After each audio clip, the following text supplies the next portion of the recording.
It's my turn now. I was asked to speak about legal perspectives.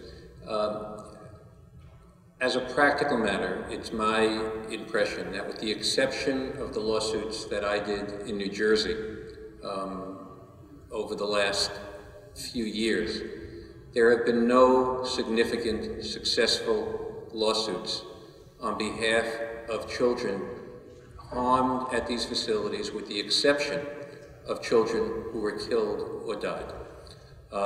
There are occasional cases with relatively small recoveries, but there are no significant recoveries, and that would seem to be surprising given what you've heard this morning and given what you've been told about the horror of what many of these facilities are.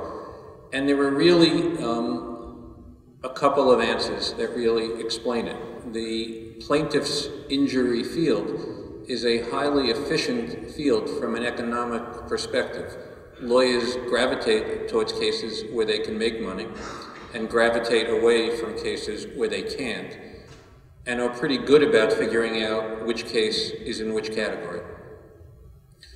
These cases are not money makers, and therefore don't get the attention of lawyers willing to put the kind of time and energy necessary to do them, because the kids who are sent to these facilities, by virtue of being sent to these facilities, are characterized, as you've heard today, as liars and manipulators. They are devalued simply by virtue of being at these facilities. And if when they leave these facilities, they're either doing well or they're not doing well. If they're doing well, the facility takes credit for it. If they're not doing well, they didn't work the program, and had they worked the program a little better, they would have been okay. That's the first reason why these suits don't get brought, and why I get phone calls all the time and spend extraordinary amounts of time with people, and at the end of the analysis tell them sorry.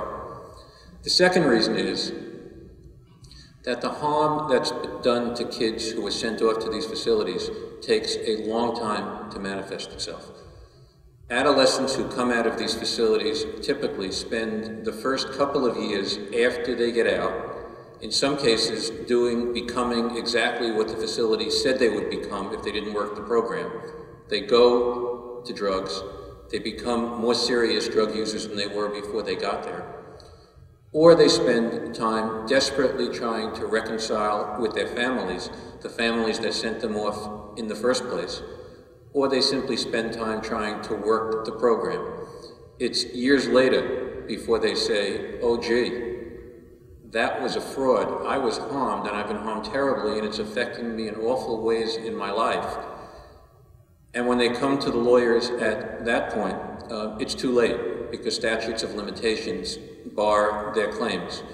Nick Gallia talked to you about the kids program, and I was able to recover large sums of money on behalf of 5 of the victims of the kids program in New Jersey. There are hundreds of kids who went through the kids program who were also harmed in monstrous ways by that facility, who I was able to do nothing for because more than 2 years had passed since they left.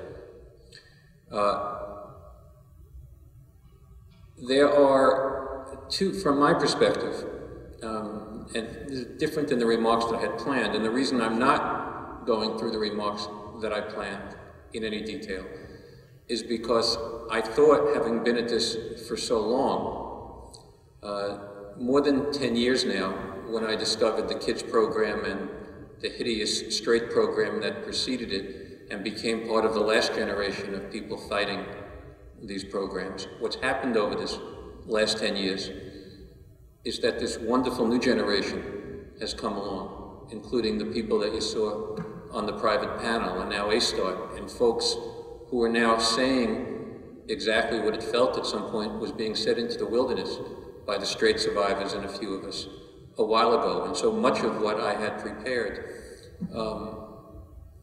has been said, and I'm not going to say it again, with a couple of exceptions. I will say 2 things.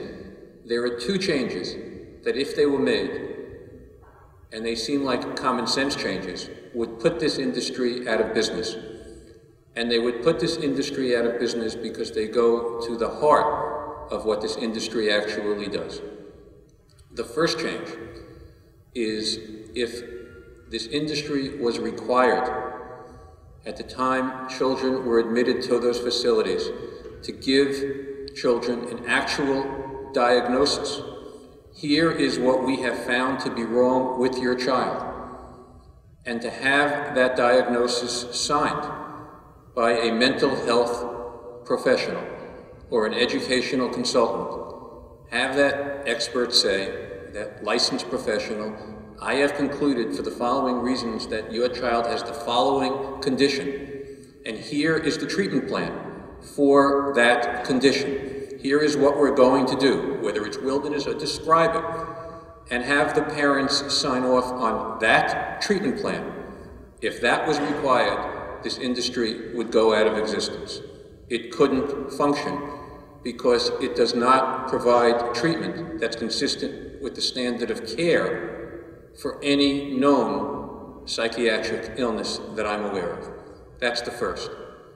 And in fact, if you look at the contracts that these programs provide, they invariably eschew any diagnosis at all. They talk about behavioral problems, they talk about changing behavior, but they're very clear about not providing treatment for any particular mental disability, despite the fact that the marketing which seduced the parents in the first place, or the diagnosis that the parents were living with, appealed to people whose children had those very conditions. The second change, if in fact children were told that they had, if children had the absolute right to send letters and receive letters and communicate with their families and make phone calls and write letters to relatives and receive letters to relatives and make regular phone calls that were unmonitored in both cases, this industry would cease to exist. Cutting off communications between children and their families is the heart of the industry, and one of the reasons it's the heart of the industry is because the cutting off of communications, in fact, appeals to what parents want when they send their children away. And one of the things parents want, by and large, is a respite from the awful condition in which they find themselves. Now, I see time is running out, and so I'm not going to have time to develop that, other than to make this one final point. And the final point that I would make is this industry is all about meeting the needs of parents.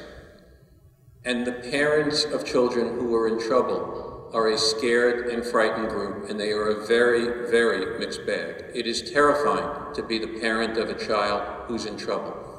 And the parents of children who are in trouble run the whole gamut. If you think that parents who send their kids away are wonderful people who have done everything they possibly could and have reached the end of the line and have explored all of their alternatives, you will find lots and lots of proof to support that understanding of the kids that get sent away. If, on the other hand, you believe that the parents who send their kids away are immature, selfish, often parents only concerned that the kid is going to turn out like the bastard they finally got rid of, in a divorce, you'll find plenty of proof for that also. And with time up, I will be more than happy to continue this discussion with any of you during when we're finished, and I want to turn it over to my